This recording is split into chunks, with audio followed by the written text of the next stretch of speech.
It's about the restoration of our republic. We want to educate, encourage, enable the power. We stand for integrity, honesty, self-reliance, self-defense, and most importantly, no compromise on our foundational principles. This is America's Voice Now. Find America's Voice Now on Facebook and at americasvoicenow.org. Here's Michael Evans.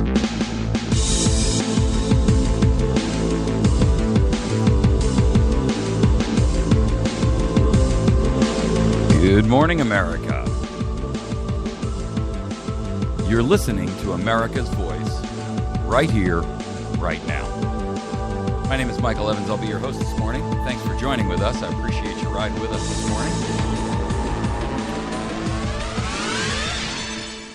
It's Monday, and we're going to cover a few topics that should have been worthwhile to be addressed over the course of the weekend, but we weren't able to do that. And, of course, the mainstream Ministry of Propaganda is not inclined to provide you with any information that does not lead to their pre-desired conclusion.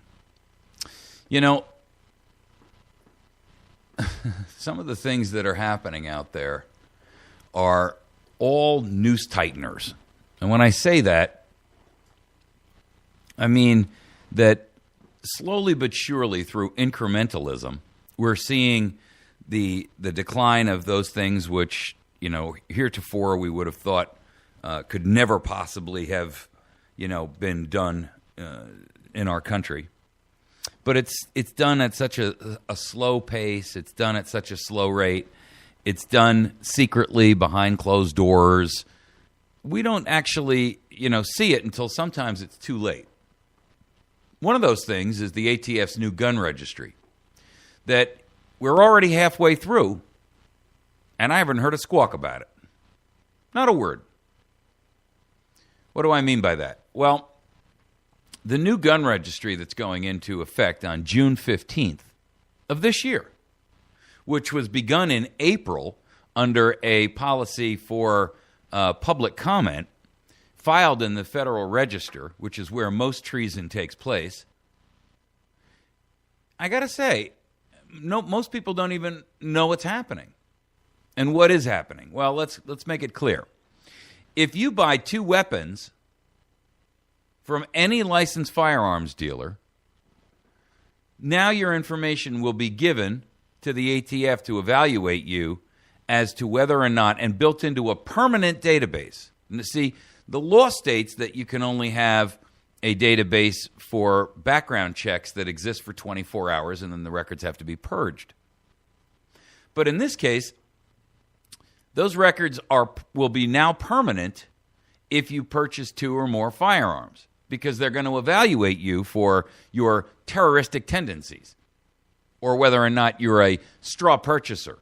This started down in California, Arizona, New Mexico, and Texas after Fast and Furious, with the assumption that what they were going to do was test and find out who was, you know, doing gray market purchases for Mexican cartels, when in fact it turned out to be our own government. But whatever. You see, the rule was never lifted, and now they're going to implement it nationwide.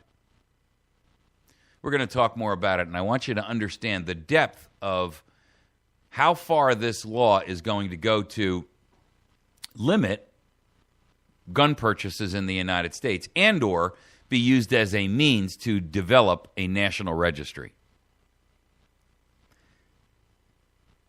What part of shall not be infringed don't these people get?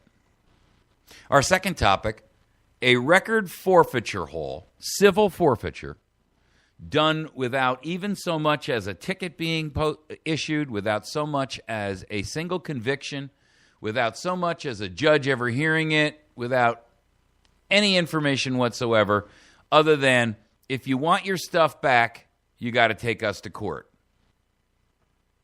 It's an article that I found over the course of the weekend, which I've been telling you guys about for years. Policing for profit. And now it's actually hit Fox News. Here's the problem. In 1985, there was only $94 million that was brought in and shared amongst the traders and the thieves who were playing the game.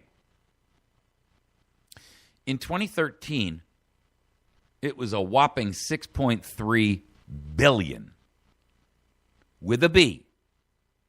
Now, so you understand the implications of that. By 2020, this will be an unbelievable and stunning, assuming that we just continue on the course we've been, $20 billion a year industry. It is the new cartel. Hello. We're going to explore it because I got to tell you, America, your silence, your lack of outrage, your lack of demanding that it stop is why it's growing, not like a cancer, not like a weed, like a virus. Our third topic, illegal immigration. They're about to reduce the statute of limitations to 2 weeks. Now, this will be another executive order from the dictator-in-chief. Previously, the argument was that if you were in the country and you'd avoided capture for 3 years, you were beyond the statute of limitations for deportation without a hearing. How that works, I don't know. Now, they're actually going to reduce that down to 2 weeks. So, for argument's sake, just assuming that you've made it 15 days sleeping in someone's basement or hiding in a barrel or whatever the heck it is you did to avoid capture, you can't be removed and deported. Not without going through the full constitutional due process that isn't really due process at all, nor is it constitutional. Our fourth topic will be Dean Garrison's letter. And I got to tell you, why I want to review this is because I think it's imperative that every one of you take a look at yourselves very, very closely in the mirror. And the time to do that is now. We are out of time for us individually to avoid confrontation, to be afraid to speak, and we're going to take a look at why. Let's take our first topic because I got to tell you, most Americans have no idea. It was never publicly announced. The Ministry of Propaganda has been dead silent.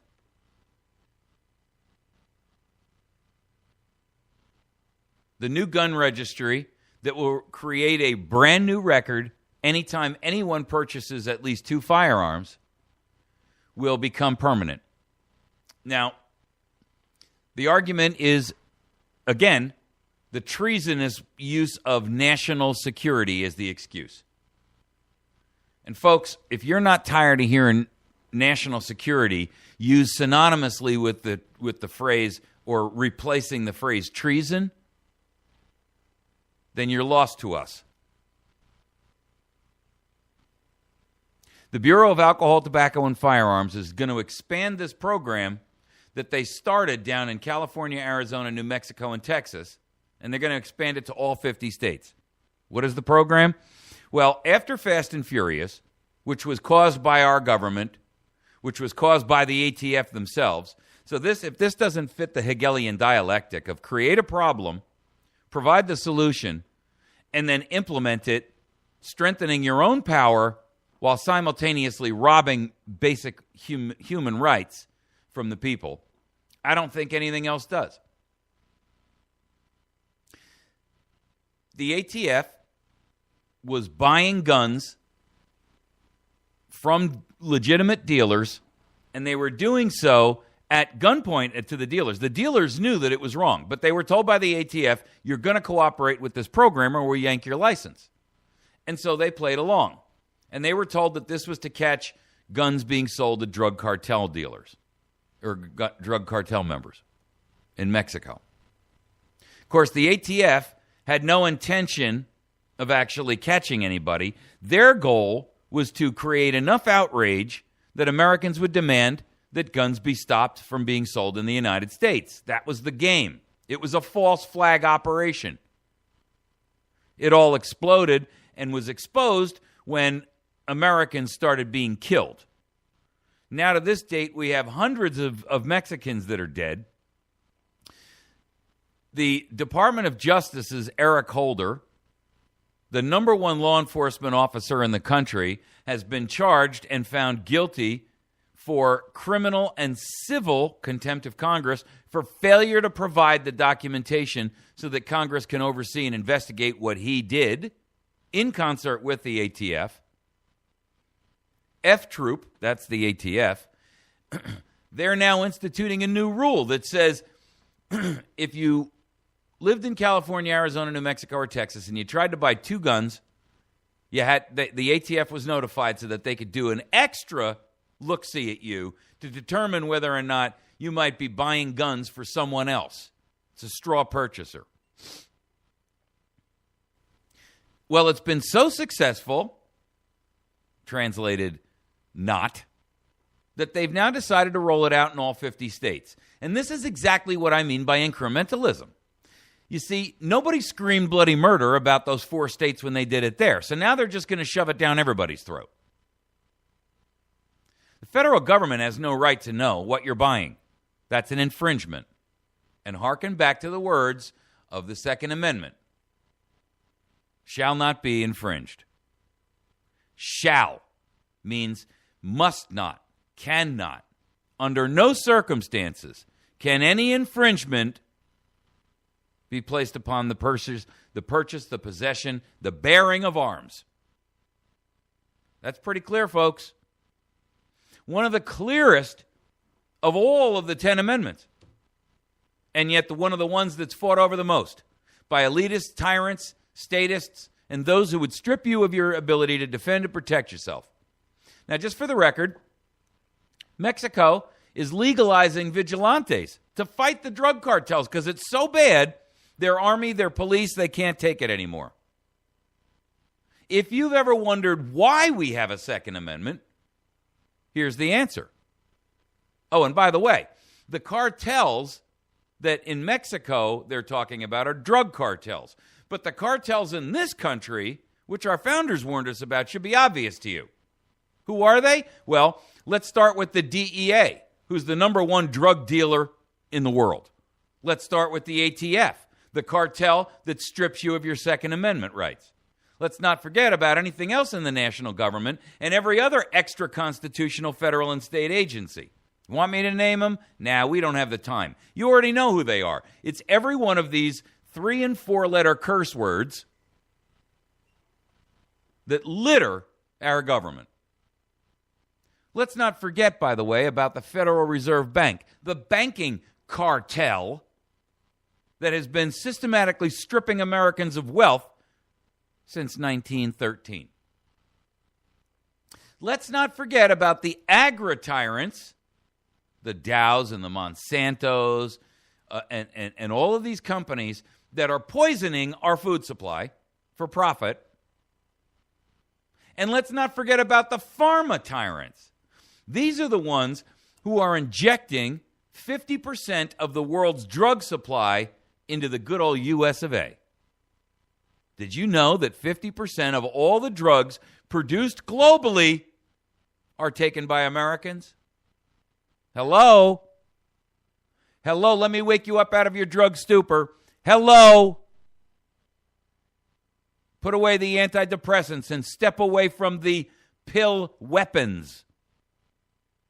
They are being used to induce you into a psychotic and or a submissive state where the mainstream Ministry of Propaganda can then utilize the suggestive state that you are in with their propaganda for you to think and act a certain way. You want to know why you're fearful? Because they want you to be. That would be a good start, by the way. Should keep us all busy for a while anyhow. That's quite a list. See, the truth of the matter is this. There are only two types or two groups or two reasons, I should say, why a gun registry can be and should be created. One is for the purposes of taxation. And God knows we've already got enough of that. The second reason is a compiled list of who owns so that they can either confiscate them or punish those people. There is no other reason. Every government that has created a list of gun owners in the past 100 years has eventually used that list to confiscate those weapons. The 1968 Gun Control Act is a direct, verbatim takeaway from the Gun Control Act issued to Nazi Germany. Don't believe me? Go look it up.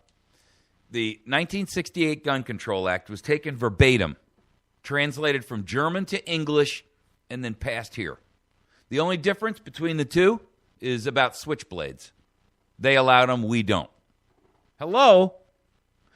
The words are verbatim taken from Nazi Germany, ladies and gentlemen.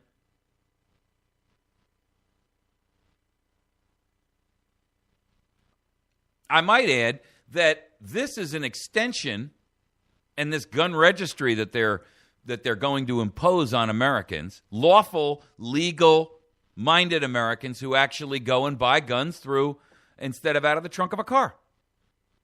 Going forward, I don't own any guns, and I cannot legally own one because I'm a felon over a gun by the same ATF that is about to impose their tyrannical and wrap their tyrannical steel-encased hands around your neck. But if I were an individual who could own firearms, I would never buy a gun from a gun dealer. I would buy them at a gun show. I would buy them from a neighbor, a friend. You see, the principle of what's going on here is a violation, even, by the way, of the Heller case, which was heard in the Supreme Court and won. Gun ownership and handgun ownership are a constitutional right. And the government has no right to limit that. Now, their argument will be, well, Heller didn't say we couldn't build a database. Well, what's the point of the database if you're not going to use it? Well, we're not saying we're going to use it. Then why do you have to have it? Well, just in case. In case of what? You see, they quickly run out of arguments and rationale to be able to justify their unconstitutional action. Now, this is a direct result of Obama and his plot and his plan and his open, blatant statements of treason. What did he say? He promised he would go around Congress if they wouldn't do what he wanted to do. And what he wanted was universal background checks. Congress said no at the pressure of American people who called their senators in massive numbers and said, don't you dare. President Barack Obama lied to America and said 90% of America wants common sense gun control. 90% of America wants no such thing. 90% of America can't determine and decide whether or not we should have eggs or toast for breakfast. How can you possibly expect 90% of America to agree on guns? 90% of America doesn't agree on whether or not the sun comes up at the same time. What kind of a blatant, bald-faced lie was that the Ministry of Propaganda refused to expose? And what kind of a sucker are you to have believed it?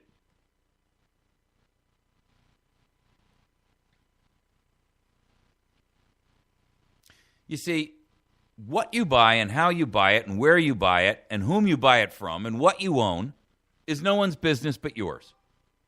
And if you're not going to pick up the telephone and you're not going to call your senators and you're not going to call your House of Representatives members and you're not going to do those things that are absolutely required for you to do to participate and play an active role and become a functional member of society, if you want to sit on the couch and apathetically wait until they come and kick in your door to get them, then you say, I'll fire then. The hell you say, you're chicken. That's the truth. If you're unwilling to stand up now when there's no blood flowing and you can do so peacefully, then what makes me think you're going to stand up when they're pointing a gun at you or your family, or they're threatening to put your children or your wife or your husband in prison? You see, you're a liar, and you're a liar to yourself. And apparently you always have been.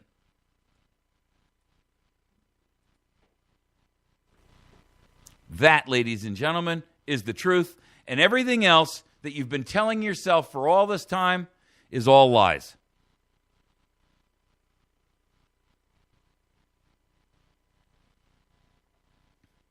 This is an indictment against America and against, frankly, you. If you have not stood up, if you have not taken an active role,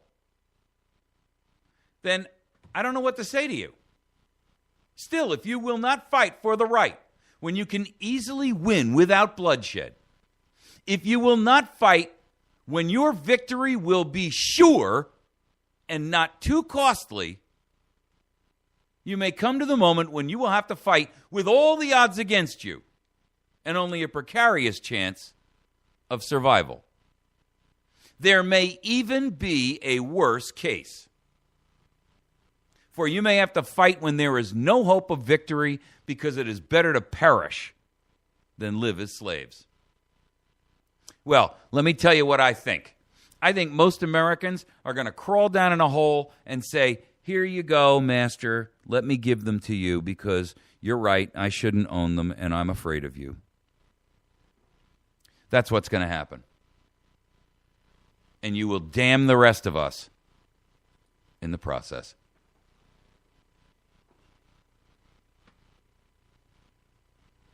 You see, folks, what you don't realize is the republic is gone. There is no more Constitution. There is no more rule of law. It's gone. The republic is dead. And it happened on your watch.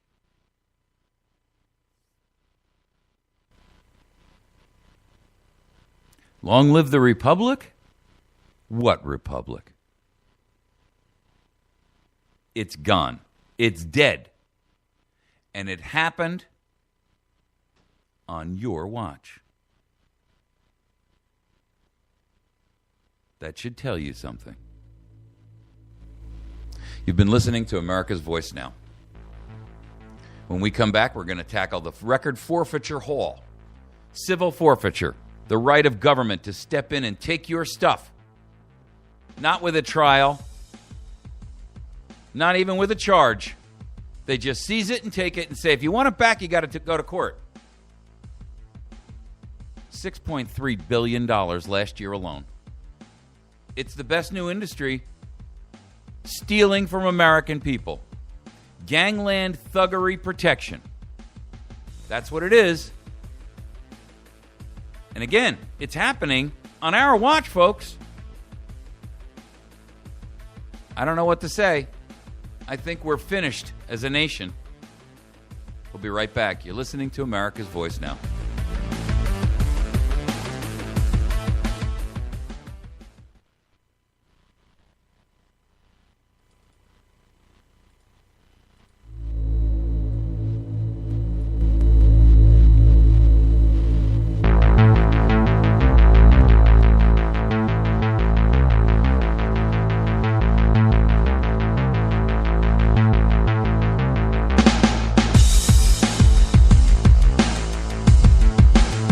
America.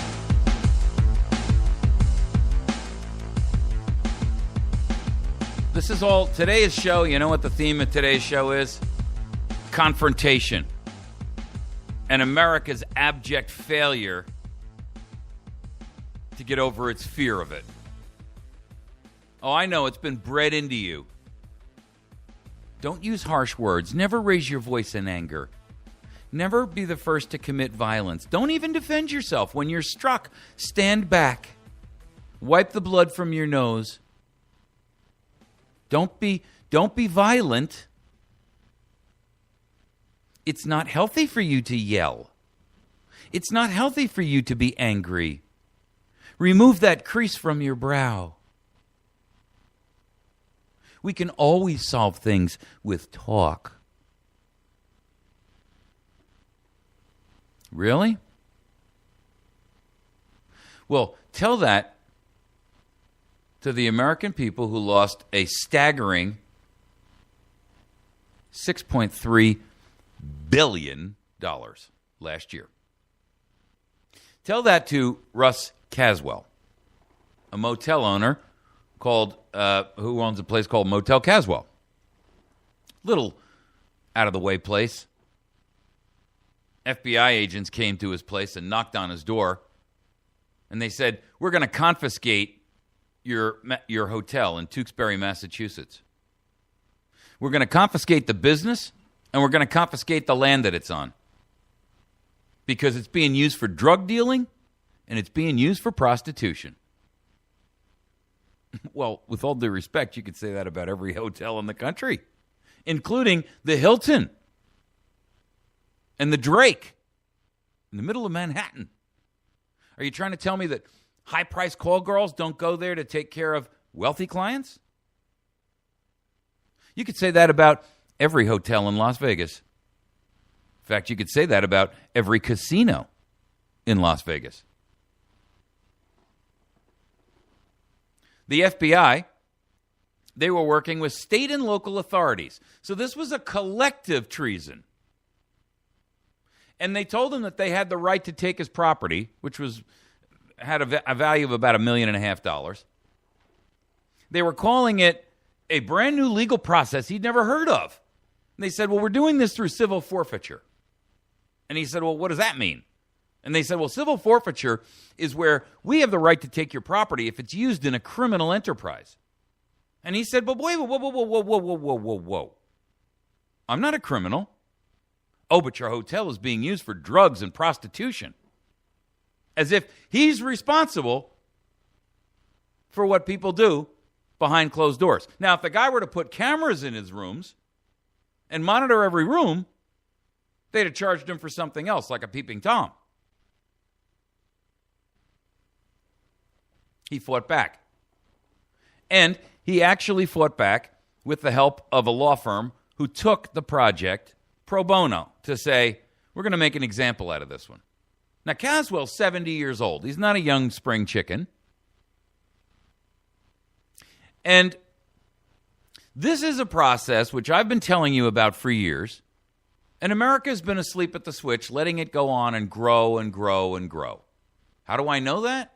Well, because when they first started using civil forfeiture back in 1985, it only brought in $94 million. $94 million.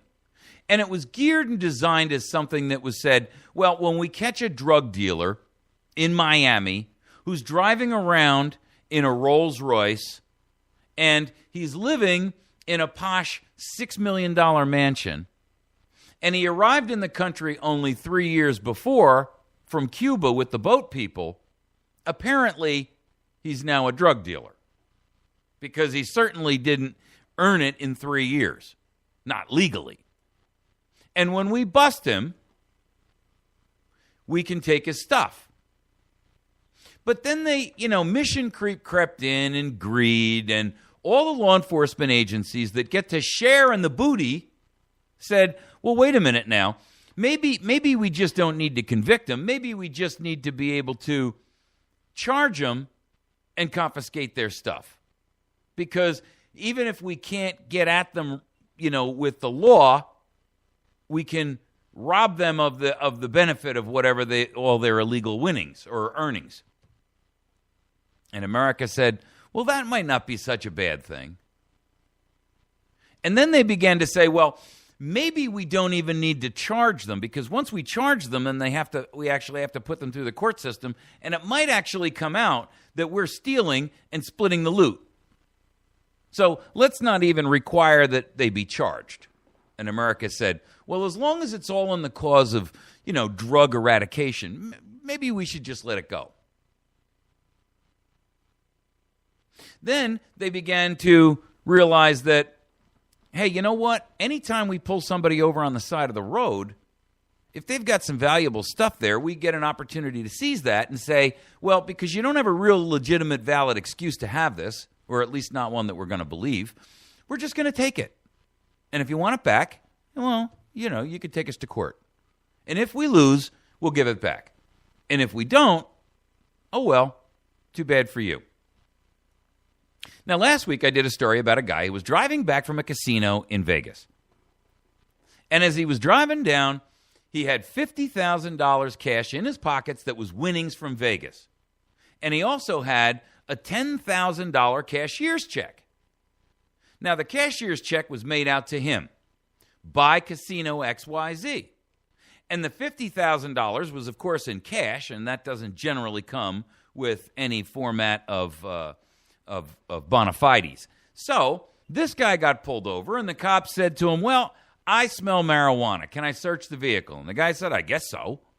And he let him search the vehicle because he knew he didn't have any marijuana. And the cops found the $50,000 and the $10,000 in cashier's checks.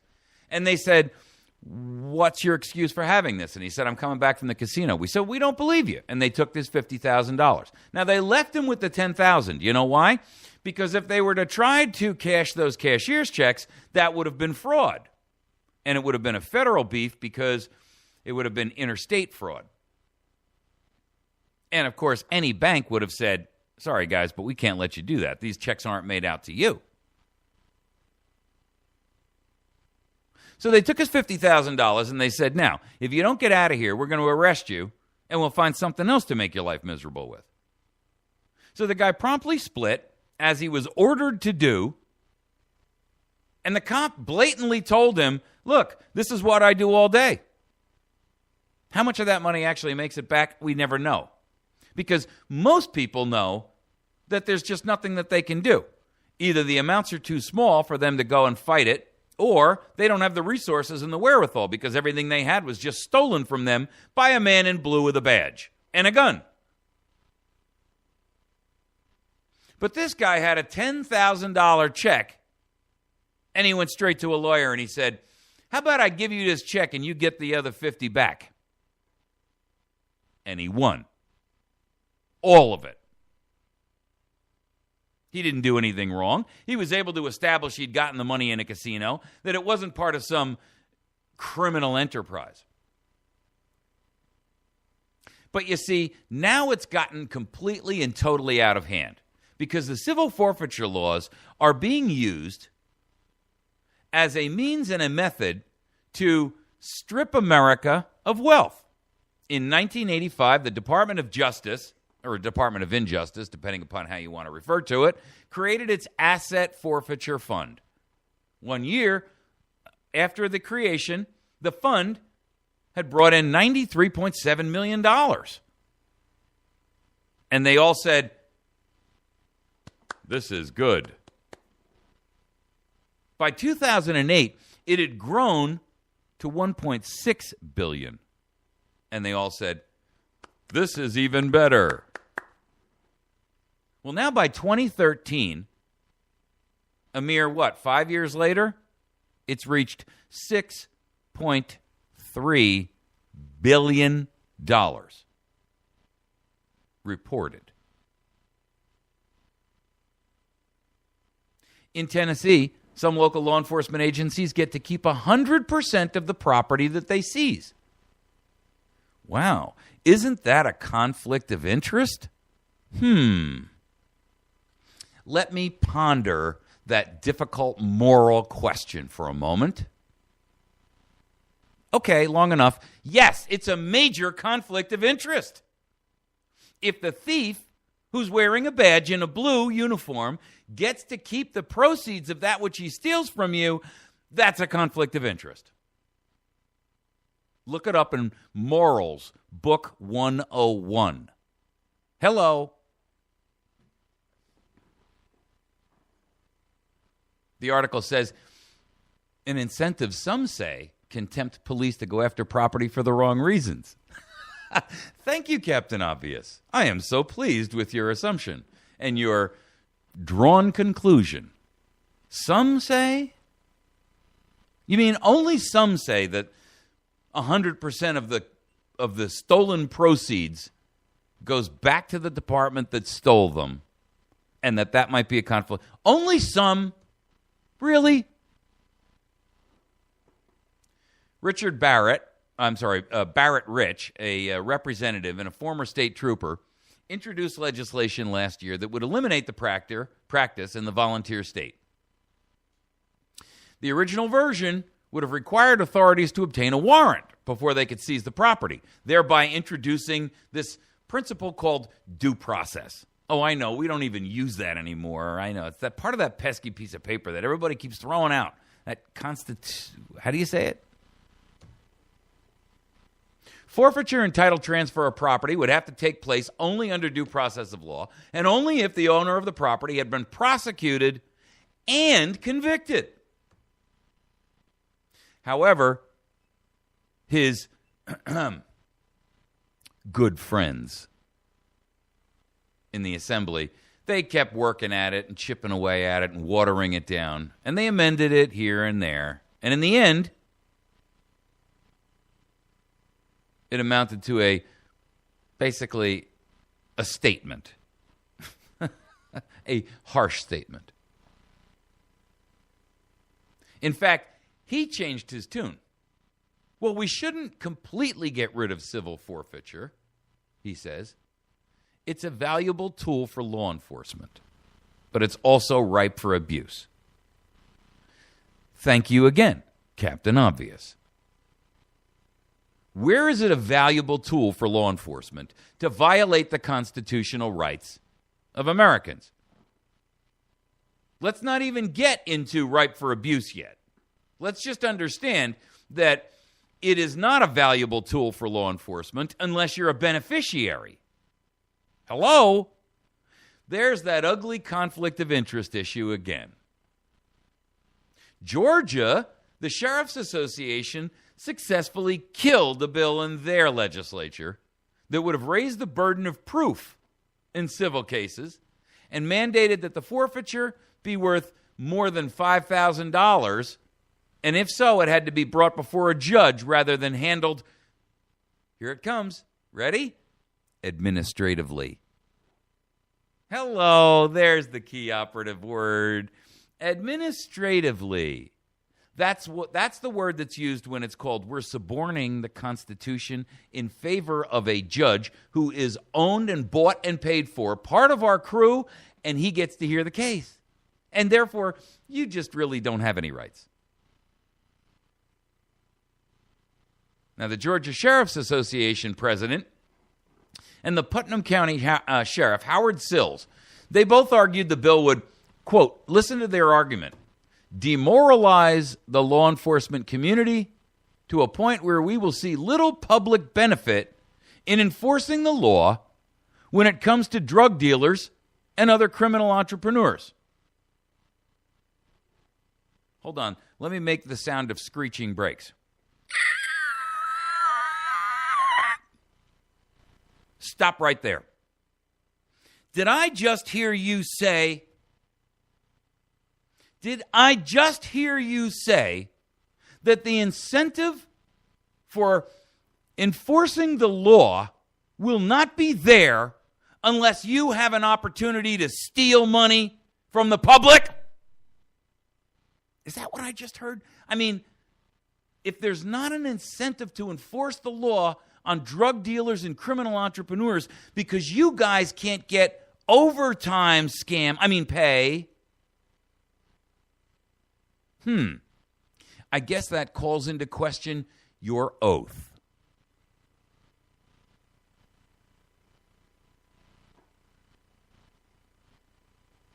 In fact, two bloggers for the Heritage Crew said it even better.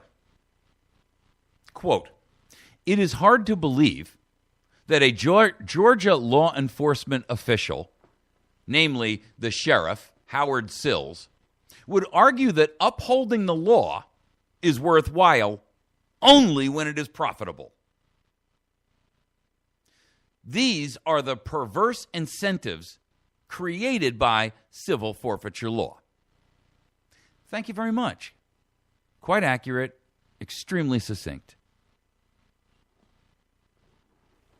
So, the Atlanta Journal-Constitution, newspaper down there in the Atlanta region, thank you very much, Captain Obvious, they looked into how funds are spent over a 5-year period in Georgia.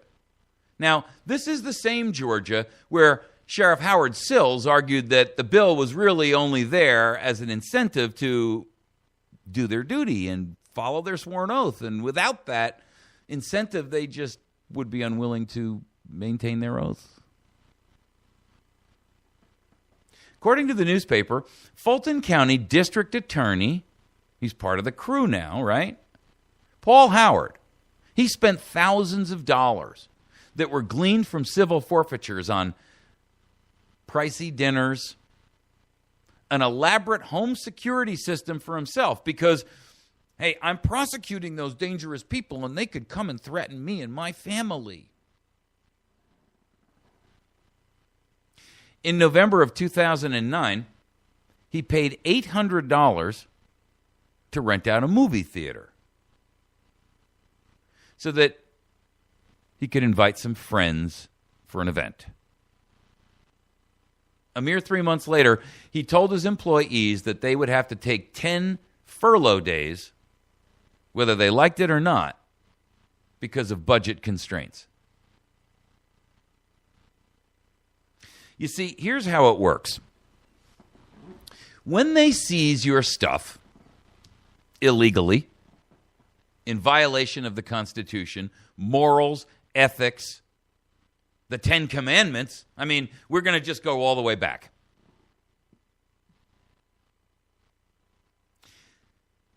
They have some fancy words for it, and they hide behind these, legal-sounding things.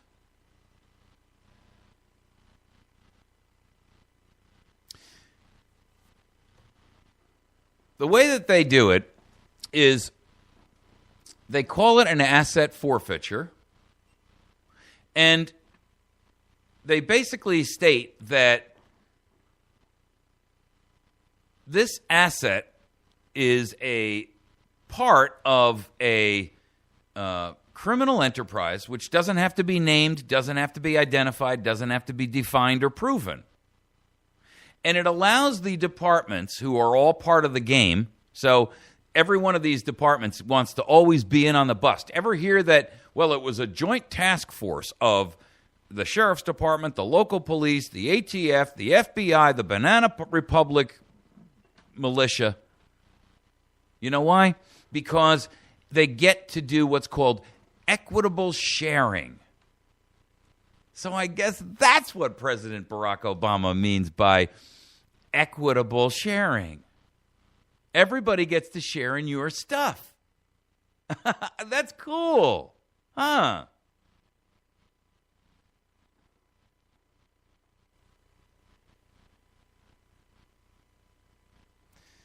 They say it's a loophole. A loophole? A loophole? Salzman, he's the attorney who helped the guy out with the hotel. He says that it's a loophole in the federal law that allows authorities under equitable sharing to circumvent paper-thin protections offered on a state level. Well, some examples. In Ball Harbor, Florida, there's 2,500 residents in the bustling metropolis. 2,500 residents. Well, just in 2011, they raked in more than $5 million through just their participation, their equitable sharing ratio in combination with the Justice Department. The town, the bustling metropolis of 2,500 souls, makes most of its money through the DOJ's equitable sharing program. How convenient. Under the federal program, state and local agencies work in tandem with the feds, and often they are allowed to keep most of what they help seize. Property is often sold with proceeds funneled back into local coffers. The money can go toward anything from new equipment to raises other perks for the same officials who carried out the bust. In Salzman's case, he took on the Caswell case pro bono. Said that law enforcement officials targeted his client's property, out-agreed, because here was an easy target for $1.5 million. The basic accusation they used to seize his motel was that Caswell could have done more to police what was happening in his own hotel. Well, that was news to Caswell, because he says over the years, he's given out comped rooms to the cops. Free. And he's offered them space so that they could set up stings and drug busts in the same hotel that they're now trying to seize. Here's what Caswell said in court. I've found, which is kind of hard to believe, but I'm responsible now for the actions of people I don't even know, I've never even met, and for the most part, I have no control over them. And I have to rent them a room unless I get a real good reason not to, or I get accused of discrimination. And when they do something wrong, the government now wants to steal my property for the actions of those people, which to me makes absolutely no sense. It's more like we're in Russia or Venezuela or something. After a 4-day trial in January of this year, a federal judge in Boston dismissed the forfeiture action against the motel. He ruled that the government engaged in, quote, gross exaggeration, end quote, of the evidence. And they did not have the authority to seize the property. See, here's the problem, folks. We no longer are a republic under the rule of law. We have descended into gangland thuggery under the rule of might makes right. This is no different from the folks who, in days of yore, were called the gangsters. You know, I'm talking about the Al Capone style, the John Dillinger style. They took what they wanted by force and coercion, and they did so for all intents and purposes with immunity and impunity. Why? Because they paid off the authorities to help them. In this case, now the authorities have learned the lesson, and they have now begun to do exactly what your gangsters of yore were doing. You see, the new gangster is the sheriff in Georgia, who says, I'm not going to even follow my oath and protect and defend the people in my county unless I can steal money to accomplish that. As I recall, that was a similar comment to what we heard, or at least the concept was the same, from a sheriff in an old story. He was from a city or a town or a village called Nottingham. That was it. Yeah. And there was this guy who fought against him. His name was Robin something or other. Robin Hood. That's it. And as I recall, the sheriff of Nottingham was constantly stealing under the guise of taxation with the king's blessing from every poor villager. And he would walk in and demand what he wanted and take what he needed. And, well, if he liked your wife or your daughter, he could have them too. And he could do it with impunity. Hey, we couldn't have really instituted that here in the U.S., could we? No, not here. You've been listening to America's Voice Now. My name is Michael Evans. You can communicate with me directly at mike@americasvoicenow.org. That's mike@americasvoicenow.org. We're going to take a quick break. When we come back, we're going to talk about illegal immigration and a statute of limitations that's going to be reduced to 2 weeks. Huh? Yeah. We'll be right back.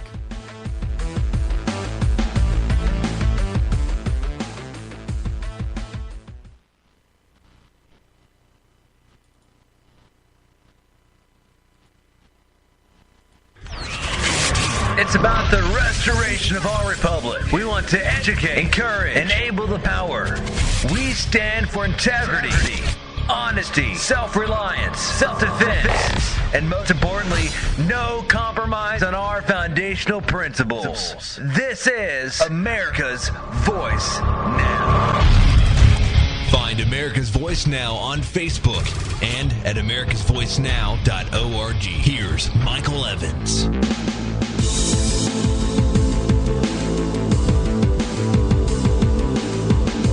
Good morning, America.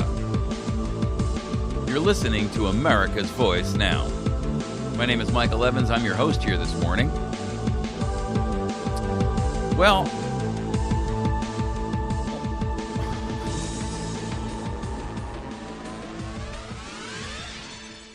you're joining us in our third segment out of four. We generally have a routine of 4 segments during the course of the day.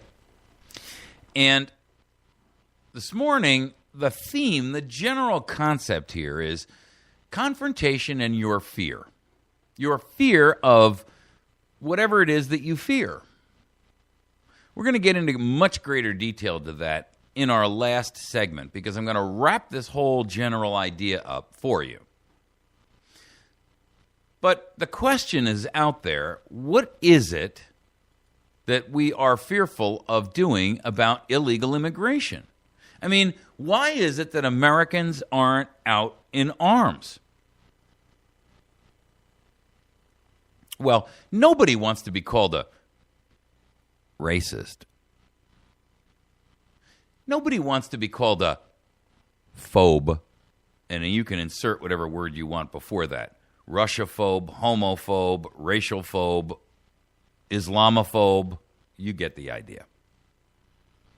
Because, well, everyone's going to look down on me if I do that, and I just don't really want to be, I don't want to be ostracized from the community.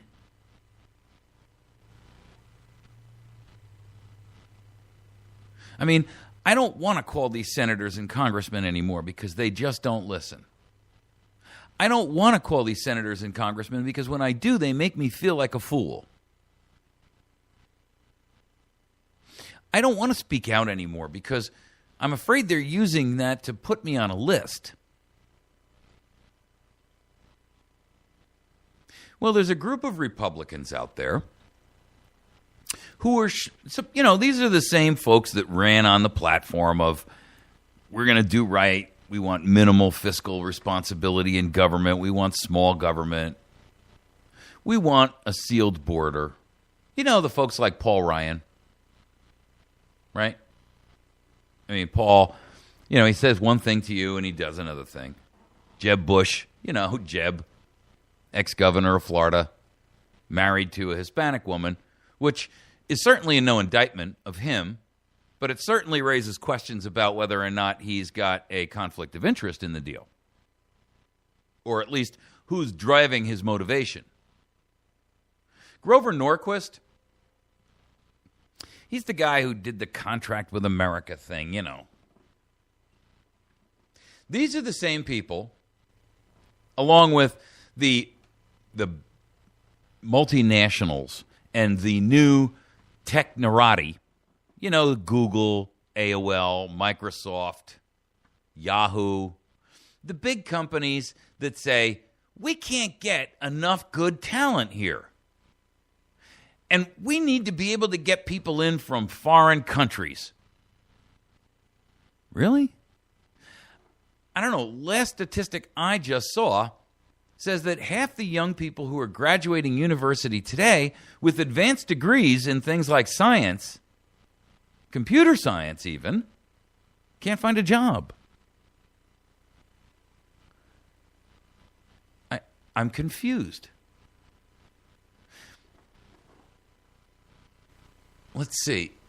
They can't find any job. It's not that they don't take your job over at Google or Yahoo or AOL because you don't offer enough money. Those are pretty lucrative jobs for somebody fresh out of college. And I mean, I guess I'm confused. Maybe what Google and AOL and Yahoo and all of those guys are really looking for is people that will do the job for like just over minimum wage.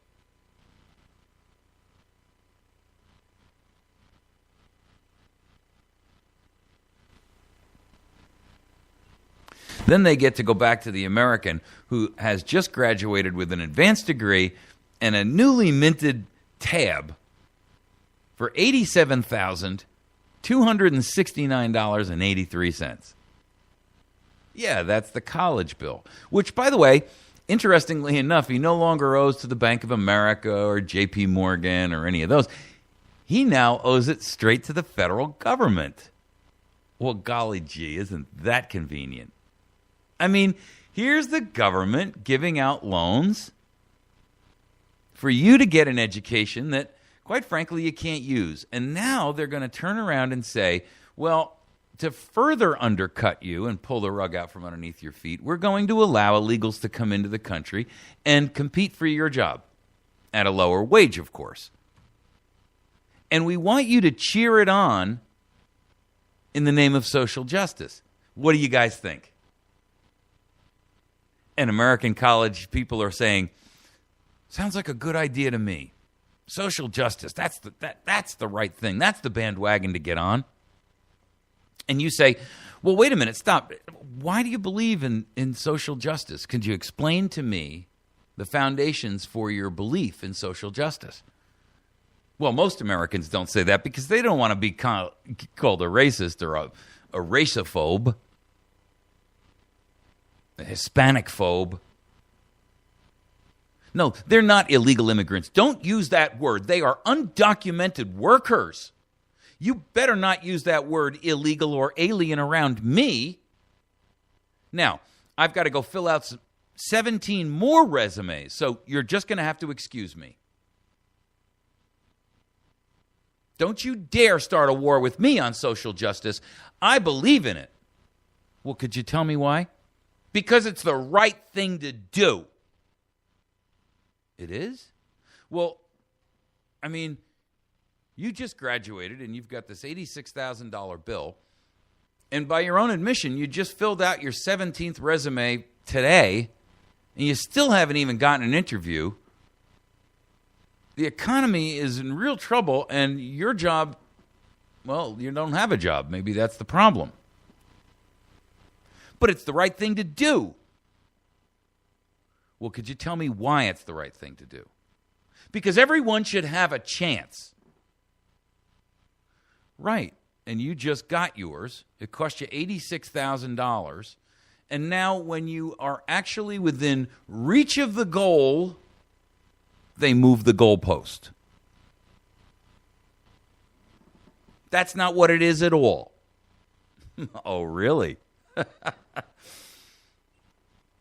You see, you're just a, pick the adjective you want, racist, homophobe, Islamophobe, whatever it is. It doesn't really make any difference. You can pick whatever adjective you want.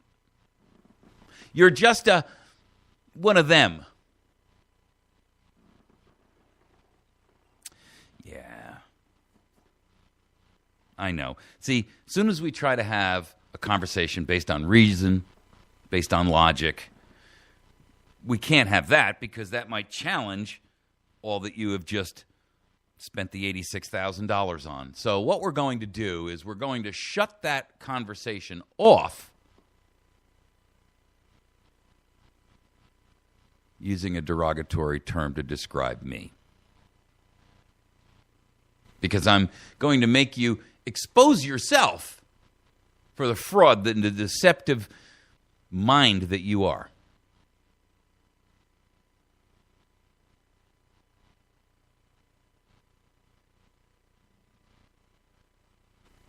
Now, that's your usual college student. How this stuff applies to John Boehner and Paul Ryan and Jeb Bush and that whole crowd, Marco Rubio, and that's a whole different circumstance. That sounds more like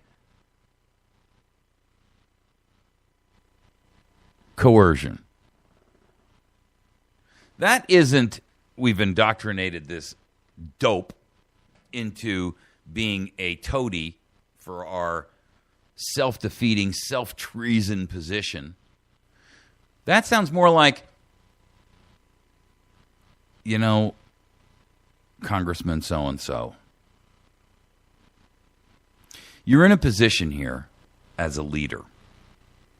And if you want to continue to lead, if you want to do what's right for the people in your district, if you want to continue to fight on their behalf, you have to be here. And, being here isn't so bad. I mean, let's be honest with you. We've given you everything that you need to be able to stay in power and stay in it. We give you money. And we make sure that the laws are set up in such a way that you can't really be removed. So, what exactly is it of this process that you don't like? I mean, why would you risk all of that? Because after all, you're really here to speak on behalf of your constituents back home. You can't do that if you're not here.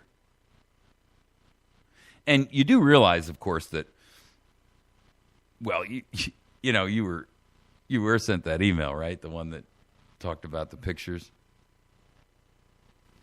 Yeah, the vacation. Yeah, that's the one. Right. And, of course, well, we don't have to go into what would happen if those came out, do we? No. So here's how it needs to happen. You see, if you want us to continue to help you, you have to help us. Well, what if it all comes apart? I mean, our economy's in big trouble here. What if the dollar collapses? What if we're sold out to foreign interests? What if... Listen. You know that we've got these facilities for you and your family. We've already explained that to you. You have nothing to worry about. Well, what about my constituents at home?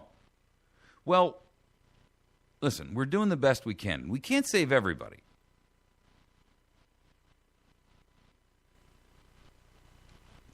And, of course, we do have those pictures. Congressman so-and-so.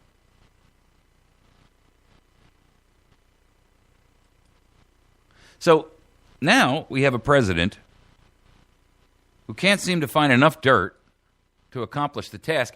And so what he's going to do is reduce the statute of limitations on illegal immigration from 3 years to 2 weeks. What? Yeah, 2 weeks. So in other words, if you can stay hidden away for just two measly little weeks, you will now have become qualified to not be deported. You see, after you've been here for 15 days, you're not new anymore.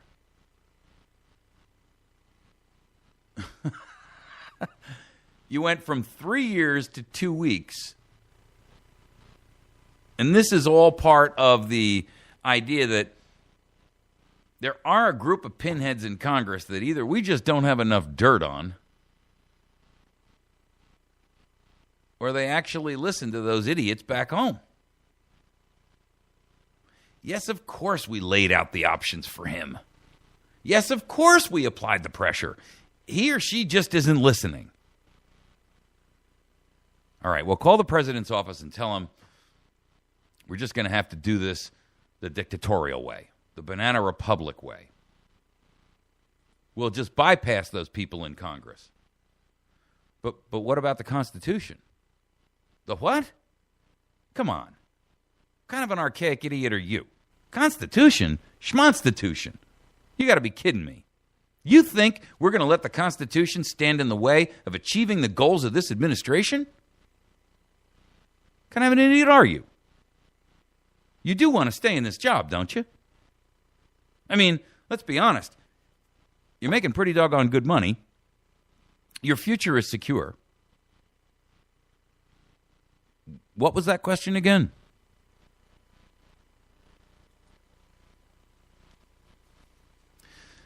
So you see, what we have is a lawless group of gangsters who, for all intents and purposes, have taken over our country and hijacked what used to be a nation of freedom, a nation of honor and respect, And we have a bunch of brainwashed, knuckle-dragging, apolitical, indoctrinated, drug-addled, drug-induced youth. Yes, I said it. All these kids graduating college with all these brilliant ideas about social justice, the utopian fantasy of it won't hurt me to make sure that everybody else gets an even break. Well, I beg to differ. It will hurt you. It's already hurting you, and you're being told that it's not. Now, who are you going to believe? Your lying bank account? Why would you believe your lying bank account? Let's just go to another protest.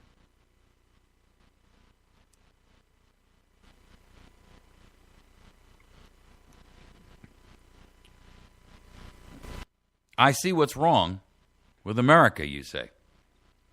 I understand, and I see it. Well, then, my next question to you is, why haven't you done something about it?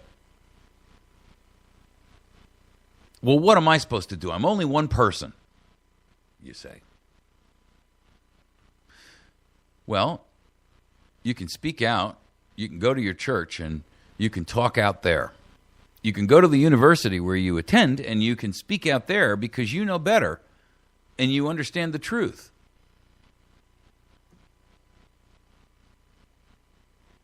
But if I do that, they'll label me a racist. Well, just because you're against someone's ideas doesn't necessarily mean that you hate the individual. That's not how it works. Only if you let it work that way. As I recall, let's see, every church has a phrase that says, love the sinner but hate the sin. If that's in fact the case, then why aren't all of you church-going people applying that principle in your own lives? And why isn't that your argument back to everyone that would call you a abortion phobe, homophobe, racist phobe, Islamophobe? I mean, you're just not using your sense. Rather than engage in a thoughtful argument and have a defensive position to put forth, you'll just be silent. Meanwhile, the nation is, coming apart at an astounding rate. You can watch the pillars buckling around us as we speak. This isn't something, new. I guess I don't know what you're waiting for. I just don't know what you're waiting for. Well, I don't want to get in trouble. I could be on a list. They could say I mean to be violent. They could say I'm inciting violence. If I say we need to have another revolution in the country, they could say, this guy is not part of the mainstream. He's way out there on the fringe.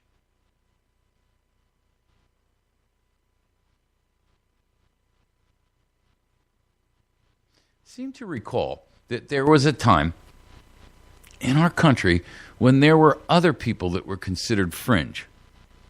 Let's see if we can remember some of their names. John Adams, Samuel Adams. That's two Adams. Huh.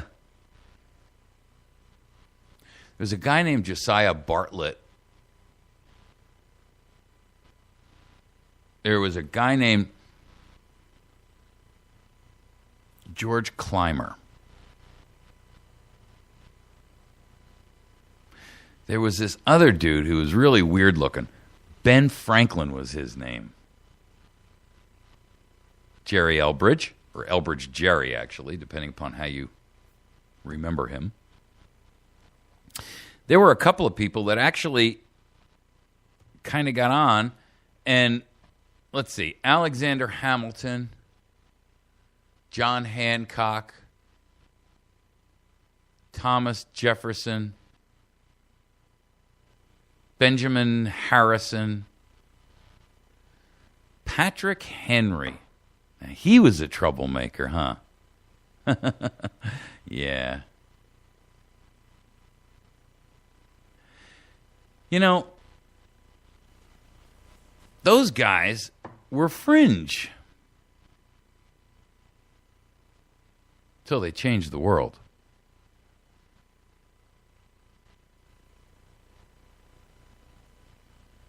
Some guy named Paine. Thomas, I think it was. Thomas Paine. He was really out there on the fringe. He wrote this thing called Common Sense. It was a pamphlet. He was a Brit, and he was a pamphleteer. He'd write these pamphlets, and he'd put them out there under a pseudonym. They weren't his real name. And he would put these things out there to try to change public opinion. And they said all kinds of manner of mean and horrible things about him. They accused him of being, well, what today we'd call maybe an insurgent, even. Belligerent acts. I think that's how they would have defined what Tom did. Belligerent acts.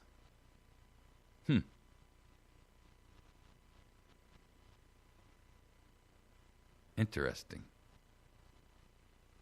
There was even this dude,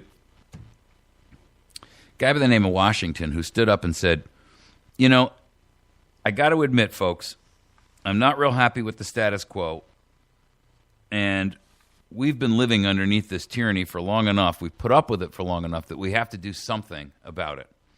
And while I don't want to have to, leave my farm and get out there, I'm actually going to have to, I think, at this stage in the game, step up to the leadership role and say, I'm willing to do what's necessary to try to help, coalesce the group, right? I'll be a catalyst, if you will. You all know me. You know that I'm a guy of integrity and that I pretty much mean what I say, and I have the right intentions. And I'm going to have to tell you, from this point forward, I'm not going to be afraid of conflict. I'm not going to be afraid of confrontation. I'm going to stand up, and I'm going to do the right thing. And I, personally, am going to make a difference. Or, we're all dead anyway, and it really won't make a whole hill of beans worth of difference. You've been listening to America's Voice Now.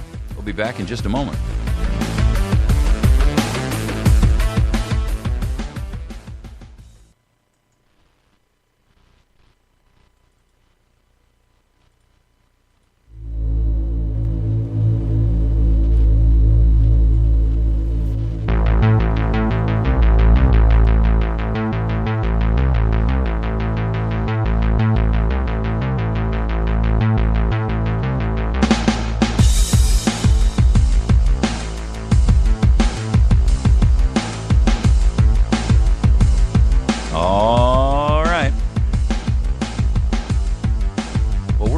Segment this morning, and then we're going to wrap for the day. I was reading a website that I like a lot. A lot of it is kind of on my speed limit, if you will. There's a guy who started this website by the name of Dean Garrison. I like him very much. He's got a website called DC Clothesline, like as in airing out America's dirty laundry. I kind of like the turn on words. And Dean is a pretty good writer. I've read quite a few of his articles. You can get to it by going to dcclothesline.com. And you've seen me post articles from that website before. And he's got some contributing writers and things like that. But he wrote this article that I thought was pretty good. It was called The Letter. And he put it up I think it was yesterday. So I'm going to spend a minute with you because there's a lesson in this for each of us. And while you may not necessarily agree on the issues in the letter, I want you to just ride with me on this one here and understand the underlying argument of what he's trying to say. Here goes. In 1989, I was playing tennis with a college friend. Back in those days, it was our tradition to have had a few beers and maybe even smoke a little weed and then spend hours on the tennis courts. We weren't contributing much to society or our future, but that's what we did. On that day, my friend confided in me that she was pregnant again and wanted to have an abortion. She actually wanted to borrow the money from me to do it. I couldn't do that, even if I wanted to, which I did not. However, I said very little. Rather than explain to her that I thought it was a bad decision, I simply explained to her that I didn't have the money, and eventually she went on to do it. A few months prior to that, my best friend came to me with the same problem. I always had a problem speaking up to this person. He was a strong personality, and I was more of a sidekick than an equal. I always said little or nothing, and he and his girlfriend eventually did have the abortion. Many years later, he would come back to me angry and ask me why I hadn't said something. He was overwrought with guilt. And he explained to me that when he needed tough love from me, when he needed it the most, I didn't provide it. I am, and was, guilty as charged. There are times that we should have said something, and that we should say something, and we do not. Even as 19 and 20-year-old kids, we make decisions that will affect our lives and the lives of those around us forever. We're quick to pass the buck and blame others. After all, I didn't kill either of those babies. Or did I? I certainly could have tried to stop it, but I didn't care enough. I didn't want the confrontation. In my sick mind, a confrontation was not worth the life of a child at that time. It wasn't always like that. Let me fast forward several months to a time when I bumped into that same, quote, tennis player at a mall. We hadn't seen each other much then. We had both dropped out of college, and we were societal deadweight. I was convinced that I was going to make $1 million as a salesman, which I did do many years later. And I am not sure what she was doing, to be completely honest. We were no longer close, and we had drifted apart. I'm not sure what inspired the conversation, but she actually wanted to show me some pictures. They were pictures of her first son, which she had given up for adoption. He was with a very good family, and you could tell that she was happy about that. She knew she had made the right decision. Then she pulled out a letter, and she said, "Do you remember this?" I told her I didn't. But then when she began to unfold the letter and I saw my handwriting, I knew very well what it was. It was a letter I had written to her some 3 years earlier. Even then, I was always a guy who could put my feelings on paper much better than I could force them from my mouth. The letter was my plea for her to not have an abortion. It was written in the fall of 1987. She had carried that letter with her for unknown reasons, but she wanted me to know that she had held it and that it had inspired her in making the right decision with her first pregnancy. I can't tell you the exact contents of the letter, but I distinctly remember offering to adopt the child myself, and I remember telling her that abortion was, quote, murder in cold blood, end quote. I remember heated conversations with her and her boyfriend shortly after I wrote it, and I remember Greg, her boyfriend, telling me, "Fine, if you want this baby, you can have it." I suppose she held that letter to remind her that once upon a time, someone cared enough about her to say something. And this was written by the same guy who had basically endorsed 2 abortions since in the past year by not saying a thing. To this day, I wonder if her asking me for money was really a cry for a pep talk so that I could tell her again not to do it. She needed support, and I didn't recognize it. I wanted to hide and avoid the confrontation. And the fact that she still carried this letter was proof of that. How quickly we change. I walked away from our brief conversation that day with a huge wake-up call. I will always know that one of my greatest achievements in life was to help save that boy. Today, he's a young man of 26 years old. I also carried with me a huge lesson that hurt like hell. The lesson that I had let 2 babies die when the chances are very good that I might have been able to save them. And I let 2 friends down in the process. I was now part of the problem. One of my worst character defects is that I do not like confrontation. I will do anything I can to avoid it. Over 20 years later, I find myself in a daily hot seat writing about politics, morality, human rights. It might surprise you to know that I have a really thin skin and I take criticism harder than most. A lot of times I can't bring myself to read negative comments because they simply hit me too hard. I am one of those people that wants everyone to like me. It's not going to happen, but if I had my wish, I would climb back into my little shell and almost everyone would love me. I can't be that person anymore. When I am that person, as proven some 25 years earlier, people die. If I don't open my mouth, people will die. This is as true for me as it is for you. It is when we say nothing that the world around us starts to crumble. People around us suffer from every form of broken heart that one can imagine, and more. They need to hear from you. They need to know that somebody cares. For the better part of 25 years, although I had my moments, I sat back and watched as the world crumbled around me.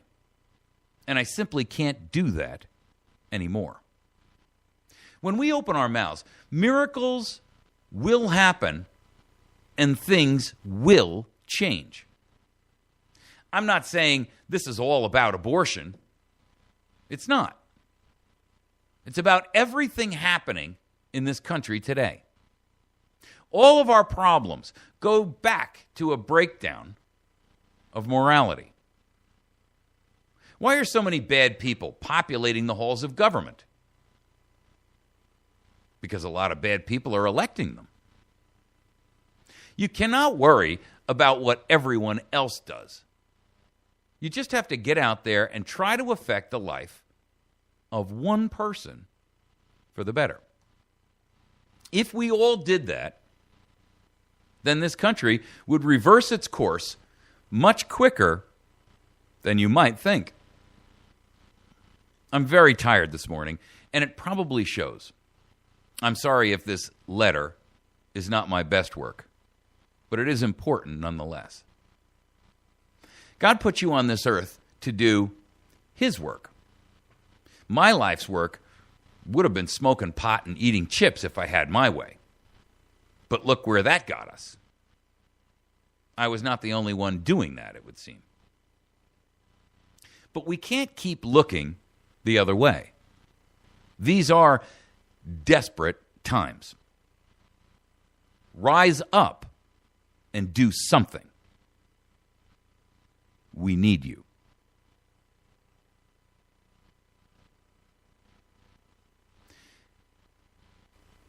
You know, Dean has captured in that the core principle of a leader of one.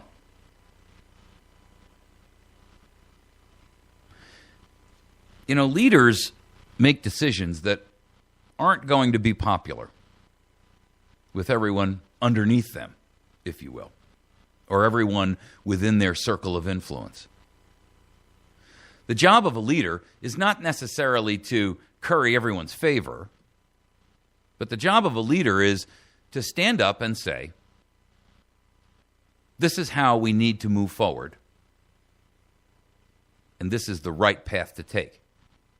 Because there's plenty of people out there that are self-absorbed, foggy from smoking too much pot, playing too much tennis, playing too many video games, or whatever it is that is their escape from reality.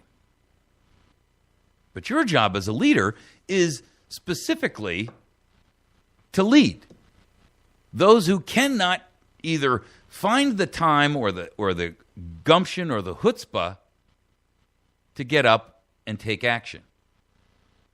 Now, I know you're working against incredible odds. Those odds include chemical odds. Chemicals that are the enemy of the nation. I told you before that 50% of all the pharmaceutical drugs manufactured in the world are taken right here in the United States. And we're only 5% of the global population, folks. We are being drugged into a level of submission and suggestibility, submissiveness to suggestion. And then it's reinforced by a ministry of propaganda. It is doing everything in its power to put you back to sleep. Now, there are those of us who have overcome it. Some of us, because we're not taking the drugs. Hello. There might be a good first clue. Some of us just because sheer anger helps us to fight through that blockage. Some of us because we see the monster that is dressed just like us. We see the wolf that's wearing a cowling and a cover that makes it look like a sheep. But I got to tell you, when you point that out to those within your circle of influence, they laugh at you. They ridicule you. They ignore you. Some of them will even go the other way to get away from you.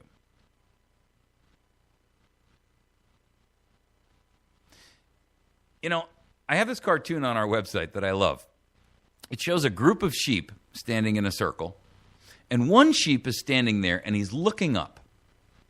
And he's looking at the rancher who's standing outside the fence up on a little hill. And next to the rancher is a dog. And the one sheep says, I'm telling you guys, the dog and the man are working together. And the other sheep inside the herd, one of them, there's a little vocal thing over his head, and he says, oh, come on, Trevor, you with the conspiracy theory all the time. But you see, Trevor sees it. Even though everyone else is looking at the same picture, Trevor the sheep, he sees it in a different way. He sees it in a way that either he's willing to admit to himself, and most of the others just keep kind of pushing it away like a bad idea, or he sees it in the stark clarity for what it is when everyone else is blinded by, well, there's grass there to eat. I may as well just get busy.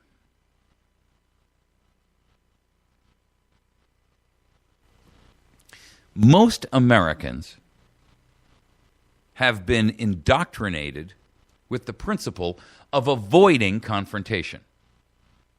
When you were a child growing up in school, every teacher said to you, never handle a problem with another student with violence. Don't raise your voice. Don't yell. Don't get angry. Talk it out. Talk, talk, talk, talk, talk.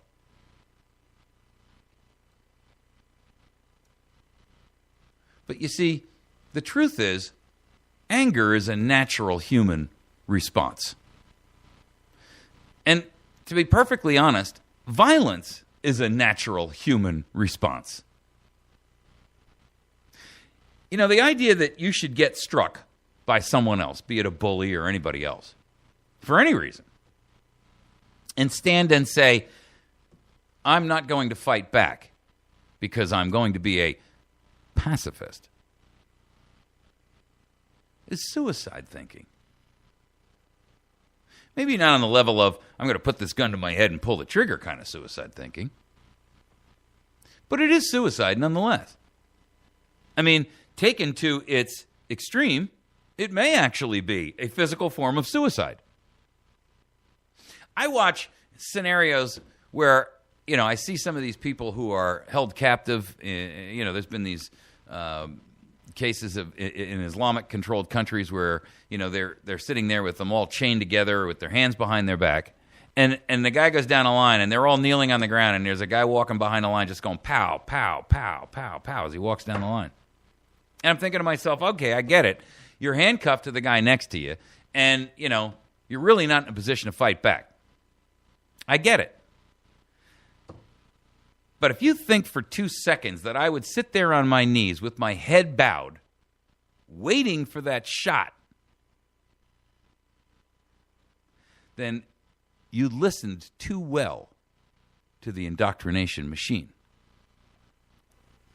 Because no matter how remote the chance that I might be able to separate myself from the crowd, that the rope might break, or that others may join me, no matter how remote, the odds are still better than waiting for certain death. But most Americans don't want to be accused of being a phobe. Islamophobe, extremist phobe, fanatic phobe, anti-abortion phobe, gay phobe, homophobe, race phobe, racist. I mean, look, the litany of names and labels that are used to denigrate you, to try to strip you of your power, to be able to speak realistically and rationally, logically, with good reason, the list is this long. Why would you fall for it? Because you're afraid of confrontation? You're afraid of what people might think of you? Well, when I sit there and I watch those people dying like that, I think to myself, that's pretty stupid. That's what I think of them. Stupid.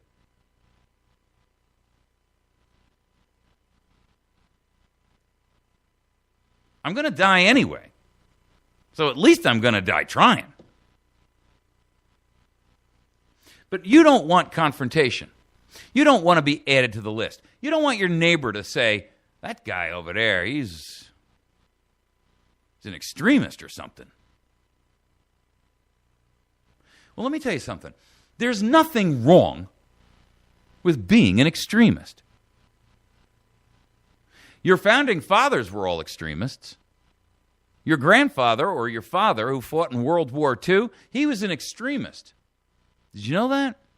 He was an extremist because he stood there on a battlefield, raised a rifle, held it on another person, another human being, that he knew was doing evil, and he pulled the trigger. And he watched the blood come out, and he watched the red spray. That's extreme by anybody's estimation or measure. See, extremism is all in the definition of you, not in someone else who's hanging the label on you. Extremism is no more accurate about you than Islamophobe or racist.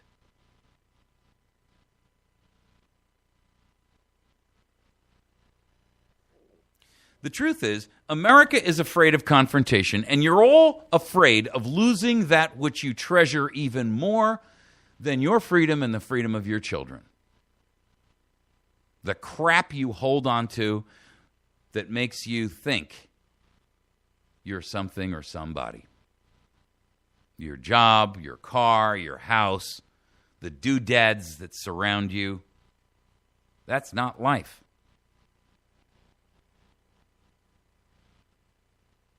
That's a prison you've modeled life out of, but you're tricking yourself. What is life is your ability to live it in a way in which you make your own decisions. You affect your own course. You're responsible for your own mistakes and failures. You learn from them. And you educate and grow in knowledge. What is freedom is being able to speak out when you see obvious injustice, irrespective of whether that injustice is from one person to another or from government to people. If you cannot speak, and your free speech, your First Amendment right to worship and speak out or redress your grievances with your government, if that's taken from you, you have no freedom. You're not free to do anything. You're a slave. And I'm going to tell you something. The First Amendment was first for a reason. Because violence should never be the first resort. It should always be the last resort. The first resort is the one that says you're free to worship in a way in which you choose, so that you can gain guidance from your beliefs and use those to model and guide and direct your behavior. That you have a right to a press that can publicly say, hey, something's wrong here in the way government is operating. That you have a right to go and collectively get together with other groups of individuals who have the same concerns as you and say, we as a collective voice don't like what you're doing and we're asking you to change it. The right to redress your grievances with your government. And the right for collective groups of you to get together and raise your voices as one. But when that fails, if you've done everything in your power and it still fails, well, that's when the Second Amendment steps forth to say, we always have this option. And that you should never be willing to give up your life, your liberty, your honor, your self-respect, your self-reliance, your self-determination, your self-esteem.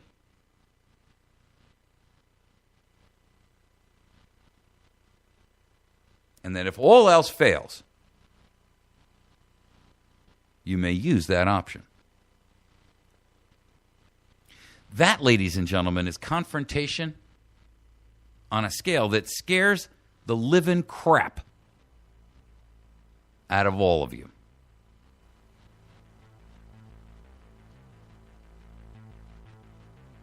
You've been listening to America's Voice Now. Thank you, Dean, for a great letter. Well written, well stated, and I appreciate the message to each of us. You've been listening to America's Voice Now. My name is Michael Evans. You can communicate with me directly to Mike at americasvoicenow.org. That's Mike at americasvoicenow.org. Please make sure that you support the sponsors of this program, which you hear about in the breaks in between. Make sure that you visit our friends at batterystation.com. Batterystation.com. And Atlas Survival Shelters. We'll see you tomorrow morning. Have a great day. God bless.